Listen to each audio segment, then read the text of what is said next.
Welcome to the Financial Fun Podcast with your host, Tammy Johnston. This is where Tammy talks with business owner parents and grandparents about the interesting and important subject of money. We promise this to be an interesting and open discussion, as that's how we learn best. And now, here's your host, author of the Financial Foundations. Financial Foundations is a series of books to teach kids about money, goal setting, and living a balanced life. Find out more at financialfun.ca. Here's Tammy Johnston.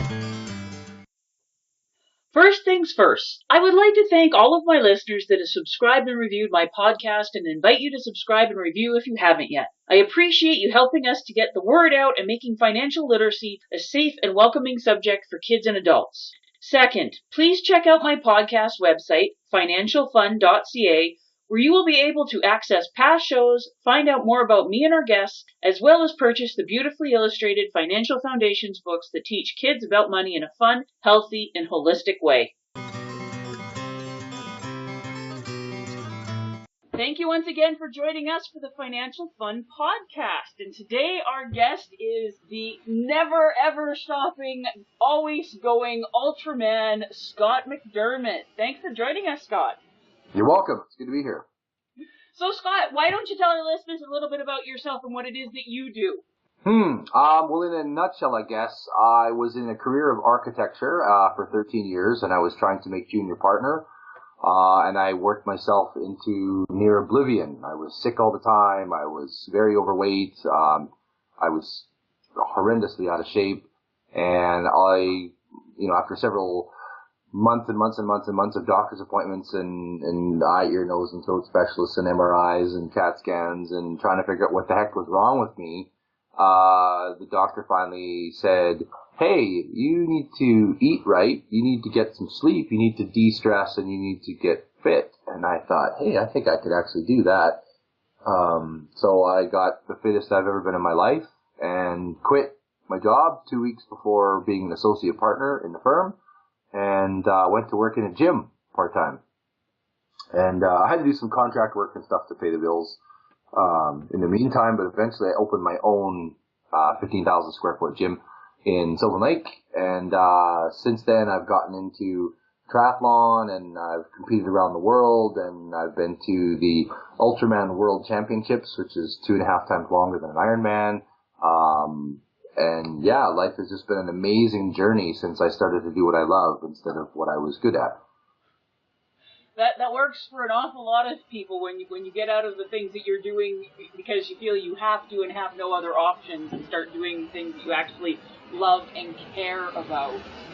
Yeah, I got into architecture because my high school counselor and my high school drafting teacher and a few other people said, geez, you're really good at this. This is what you should do. And I kind of thought, oh, okay. And I was good at it, but I didn't love it. So now I'm really good at something I love. So the biggest challenge I have now is not working too much, in the sense that I just really like what I get to do, and there's lots of it. So yeah, it's the joy of learning balance. What is your family situation, Scott? I am very blessed. I have a wonderful wife, Hillary, and we've been married for almost 25 years. And we have a beautiful young son, Caden, who's 4.5. We're a little late to the party, but some things don't quite go as planned. So it took us a while to have him. He was on back order. So yes, but you got a wonderful, wonderful gift when he did come. Yeah, he's a miracle. He's just awesome. He's awesome. Yeah, a lot of fun. He's quite the little cutie. So, going back, like you said, you were an architect because that was what was recommended by your guidance counselor and all that stuff in school, and then you decided to take that big leap and walk away from the safe and secure and start your own business. What were some of the biggest lessons you learned doing that? Oh, there's tons of them. And just to be clear, I was an architectural tech and a project manager. I don't want to claim a title I don't own, but there was lots and lots and lots and lots of lessons. I had no business experience at all. I'd never run anything remotely like a business. So the first thing I did was get a coach. I started working with Andrew Barber-Starkey, and and just getting some coaching from him. And I also hired a couple out of Calgary, Kevin and Rayanne. They are consultants that help gym businesses operate, or they were back then. So I hired them to sort of teach me how to run a gym. So that was huge. And then, of course, we remortgaged our house, and we borrowed some money from our folks to get the down payments all together, and I had to create a business plan, and I'd never created a business plan before. So there was all of those pieces to do, and there's a lot of things learning about just the day-to-day. I mean, running a business is a lot.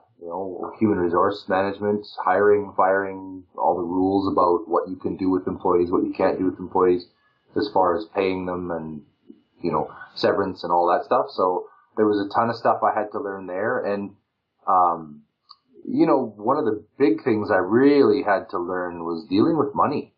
My wife and I took, who ran that course I think that was Harv Eker that did.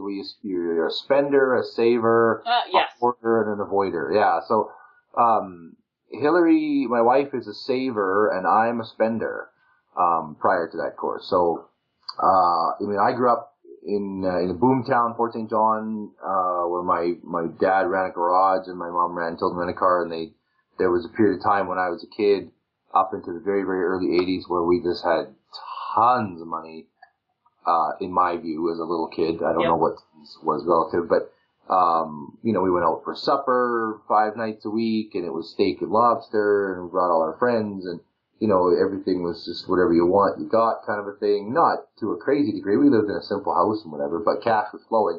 Then all of a sudden in the early 80s, it all went away. And, we lost everything. My dad lost his business. It just all went away. So I've seen sort of both sides of that fence. I've seen having money flow, and I've seen money not flowing. So I tried to take a lot of those examples with me when I built my own business. One of the lessons I learned from my dad lost his business because he didn't own the land. He built a building on a land package that he leased. And when the owners of the land came and said, "Get out, we're building something else," he had no choice. And so his business was just gone.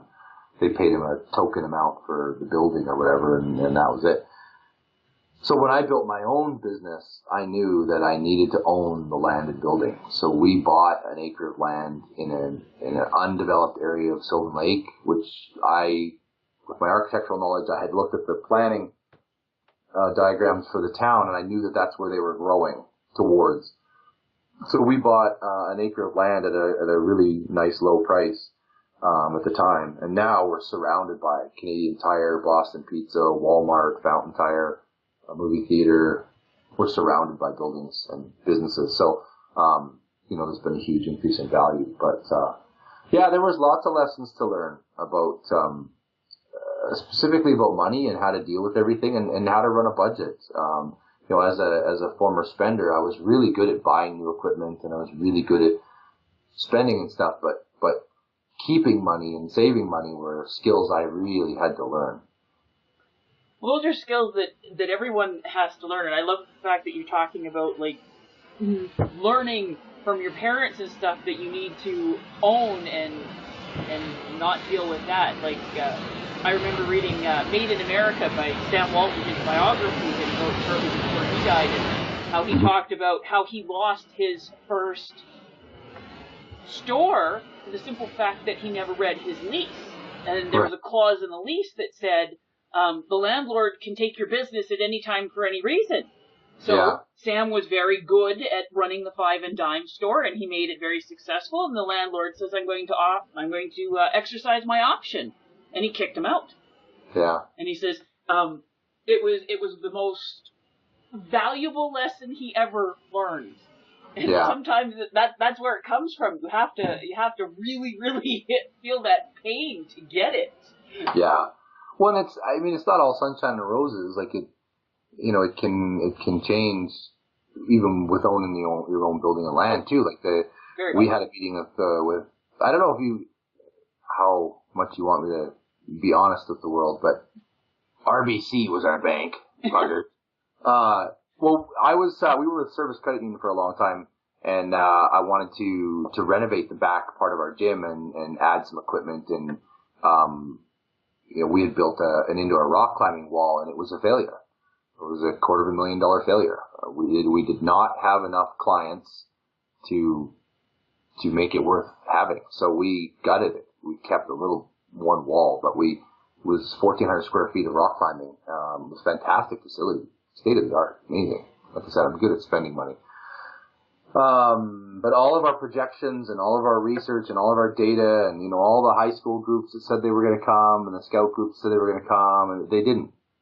And so we gutted it, but we needed money to do that. So at the time, Service Credit Union was a little cagey, and the lady in the loans department was busy, and then she was on holidays and blah, blah, blah. So I had a guy that I knew at RBC, and boy, they were just too keen to take over everything and move us over to RBC, and gave us a half a point break on our interest and like that. So we moved to RBC. And then a couple of years later, they contacted me and said, "Oh, well, we want to meet, just go over the annual review and just have a little chat. And I want to introduce you to the new guy who's taking over the commercial loans department." I'm like, "Okay, great." So we met and we had a great little conversation. I thought everything was fine. And then all of a sudden, they slipped me 2 little stacks of paper, and the bank manager guy goes, "Well, we noticed your numbers were down last year." And in my head, I'm picturing Jack Nicholson as the Joker going, "Wait till you get a load of this year." I'm like, "What are you talking about? Last year wasn't that bad. This year is horrible." Anyway, whatever. I told them that. But, so they wanted to bump our interest rate from 4% to 9.25. Oh my, that's not a little bit. That's a lot. Yeah. So as I was reading that, I wasn't very polite anymore. I guess I was, but I basically just looked at them and I said, "So I have 2 choices. Either I find a new bank or I have to pay this ransom note. Is that correct?" And the guy went, "Well, I guess so." And I said, "Great, you can leave." And, haven't talked to them since. So we're back at Service Credit Union. So, and they've been good to us, which I'm very, very grateful for. It's not always, you do your best to try and protect yourself from weirdities and oddities as best you can, but they still come up, right? That's still, this economy and this government is a challenge that small business owners didn't predict. And it is what it is, You've got to just deal with it, find a way. Well, no matter what, life and business is always full of challenges, and I've been running my own business we're coming up on 15 years now, and I'm going, the stuff that used to make me sweat bullets at the beginning, like, that's absolutely nothing. Like, that's not even a blip. And the stuff that, has me a little bit challenged now, 10 years from now are going to be absolutely nothing, and I don't want to think about the things that are going to make me sweat in a decade. Seriously. Well, and it's neat too, like, at Andrew Barber-Starkey's Pro Coach coaching system, which I'm still a member of, the quarterly focus we have right now is turning obstacles into opportunities. And as always, every 3 months we meet, and it's just a great reminder of some key principles. And this one really resonates with the recession. I mean, as much as the recession is challenging and we have a premier who's changing the rules and making things really hard for small business and stuff, and then there's the global economy and all that stuff, the inherent fantastic good stuff of the recession is we went from an inefficient business with 27 staff to a far more efficient business of 22 staff. And we've stopped doing things that weren't profitable, and we've stopped doing things that were expensive, and we've cut hours where we didn't need them, and we cut classes out that people weren't attending, and I've managed to really build a team or only keep a team that are superstars. Like, we only have fantastic staff, and all of our staff understand you're either awesome or you're gone, because we can't afford to keep people that aren't awesome. So that's been good. When this recession ends and when the entire province kicks our current government out, I hope, and we get back to sanity, we're going to be a lean, mean machine that's ready to fly. So that's not necessarily a bad thing. We just have to survive the next few years. I might be a little bit weird, but I actually love recessions because recessions weed out the weenies. The people that aren't doing a good job, aren't working on their business and doing all that stuff, they get weeded out, and the world doesn't stop. Things keep going, and recessions are when the good companies get stronger and better so that when the recession does turn around, because it always does, then they are set up to totally and completely kick ass. I love recessions. They are the sorting time. They are a sorting time, and that's very true. I guess, the hard part that I've struggled with this year, as you know, at my last Ultraman World Championships, things didn't quite go to plan. I crashed on day 2 and just about died, so I ended up with I broke my left arm in half and broke my shoulder in 4 pieces and broke 3 or 4 ribs and cracked my skull open and rattled my brain around really badly. So, to come home to Canada after my race, go straight into the hospital for surgery, and then, be working with a neurologist and be unconscious most of the day, and walk into the worst January we've ever had with the recession building strength and me unable to think. It was challenging. It was incredibly challenging. And I have great staff. Even at the time, I had a great staff, but those staff were only capable of doing sort of what they knew how to do. I was always the marketing guy. I was always the big idea guy. I still am. And so without that driving force of marketing and without that driving force of new ideas and new concepts, we were just sort of idling during our busiest time of the year. And so sometimes stuff happens and it just makes the world a little harder than it has to be. And, like you said, that's life. The world keeps spinning. So you just have to find a way. And like I said, the nice thing is my staff really stepped up and we found some rotten apples that needed to be weeded out, and that's been fantastic. It's been, it's funny. Sometimes as a business owner, and especially me, I don't know, but I tend to believe that people are worth saving or can be fixed when they have characters or traits that aren't supportive. And the reality is they can't be. You can't fix people. If somebody is a negative, glasses half empty gossip, you can't fix that. No. That person needs to leave. That is a toxic cancer that will spread through the organization and kill good people. And it was funny when we got rid of a particular staff, the entire other 20-odd people, their shoulders got taller, they stood up, they straightened up.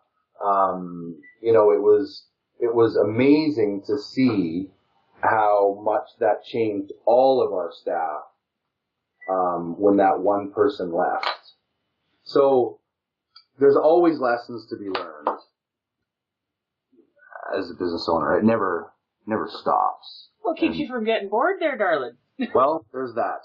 Yeah, there's that. So with your son being like he's now hitting the preschool age and stuff, is he asking any questions, or are you seeing anything with him around the subject of money? Because like you said, you had a very different childhood growing up. Because like you said, there was the cash was flowing and all sorts of stuff, and then there was the crash, and now your son's starting to get to the age where he's conscious. Are you just noticing anything there? Oh, absolutely. And it's funny. I mean, he's 4.5. He just thinks that we go to the store and buy whatever we want, whenever we want, however we want. There's no consequences or requirements for that. You just do it.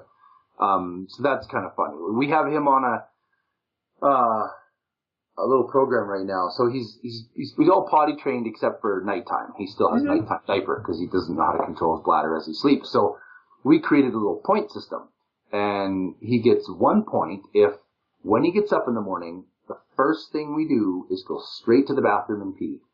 And if we pull down his diaper and it's dry, he gets an extra 4 points. Oh my! I know, right? And so when he accumulates 10 points, he gets to go to Walmart with me because it's the only store we have in Silver Lake that has Lego. Yep. And he gets to pick out a Lego. And So it was really cool, and he's really enjoying it. And it's funny, the first time he went to Walmart, I thought, oh, he's going to pick out the $200 one. And he didn't. He picked like some $24 one. It was great. So he's picked this little Lego and that little Lego, and then now he's gotten onto one that has a theme to it. It's Volcanic Explorers or whatever. Oh, okay. Yeah, and I kind of think that he gravitated towards it because on the cover of the one package, there's a volcano in the background. It looks just like the island of Kona, where I go for the Ultraman World Championships, and he's been there 3 years. Yep. Bro, so I think somehow he identified that. Anyway, the last one he picked was a $150 set, which my wife was like, wait, $150, and I'm like, well, he picked it, he likes it. So, so it's interesting for me to balance the old lessons I had where my dad was incapable of uttering the words love. He instead bought us things. Mm. And so I still have a little bit of a resonance with that. And, one of the things I remember reading fairly recently was, it's important to give your children all of the things you didn't have as a kid, but we're not talking about things, we're talking about time and love. Something like that. Yeah. And so I'm very cognizant of that. So I'm trying to sort of give my son both to a degree. I definitely, I want him to have some fun toys, and some things that he enjoys that stimulate his mind and that are appropriate for his age. But I also really value spending time with him. And what I like about getting him Lego is I get to sit down and play with him and build Lego with him. And, that's pretty special stuff. But yeah, he's definitely in that age where he's like, well, why don't we just go out for supper? Or why don't we just go here? Why don't we just buy this? And we say, well, we can't. And, we're trying to explain a little bit of the basics. And when I say, well, Daddy has to go to work, and he gets all pouty, he's like, I don't want you to go to work, Daddy. Then I said, well, I need to go to work because that's how we earn money so that we can buy food and pay for the house. And he goes, we have enough food. We don't need any more. Oh. It's really cute, but he just, he wants to hang around with me more than he wants, me to go earn food. So we're trying to sort of introduce the concept to him, and he has a little piggy bank, and he has a savings account. And poor the kid's got like $4,000 or something in his university account already. So that's kind of fun already, I guess. He doesn't really know about it, but he's just got a fat savings account already.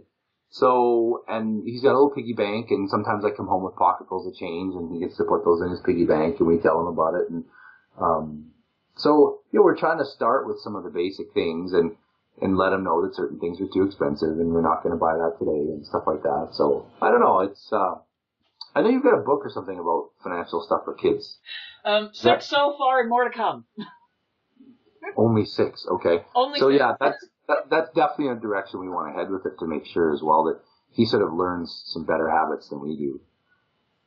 Well, it's always a good thing. So to close off here, if you could make sure that Caden understands 3 lessons about money when he graduates high school, what 3 things would you want him to get so that you feel you've been successful as a dad?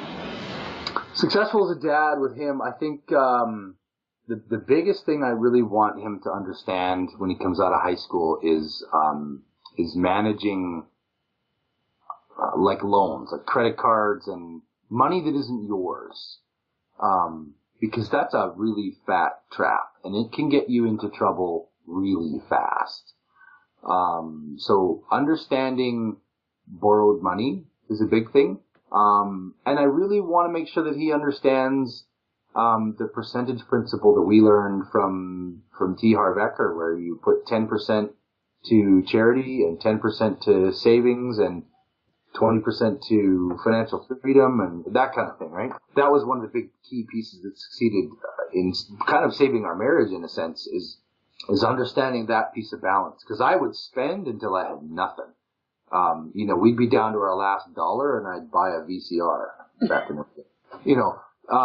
That's an exaggeration, but yeah. The point remains. So I had to learn how to save. I had to learn how to be frugal, and she had to learn how to spend. Some of her toughest assignments have been to go to the mall and spend $200 on yourself. And she would take all day and fail. Like, I only spent $140, but I got a really good deal. This was on sale. I'm like, oh my God, lady. But, so, and I love her. But I'm the same hopeless the other direction. It's hard getting over those emotional lessons that we learned as kids. It really takes a lot to get over whatever side we're on. Yeah. And so like I said, I would hope that Caden walks out of high school understanding debt, and credit card companies and interest and payments. And I hope that he will understand, the percentage system of save some for later, that whole piece, long-term savings and spending, bills, all that kind of stuff. And I think the third thing would be to really understand that money is just a tool. It's not good. It's not bad. It's certainly not the root of all evil. It's just a tool. It's like a hammer. It's like a saw. It allows you to do things, and it is a requirement for our current society. If we achieve Star Trek reality where there's no money and everybody's just happy and fulfills themselves because they want to, great. Wonderful. Something to aim for, but it's not where we are now. Exactly. When we get there, hooray, but we're not there right now. So in this environment, money matters, and money is important, and managing it is important. Well, thank you very much for taking the time to join us. It was a great conversation, Scott. Cool, you're welcome.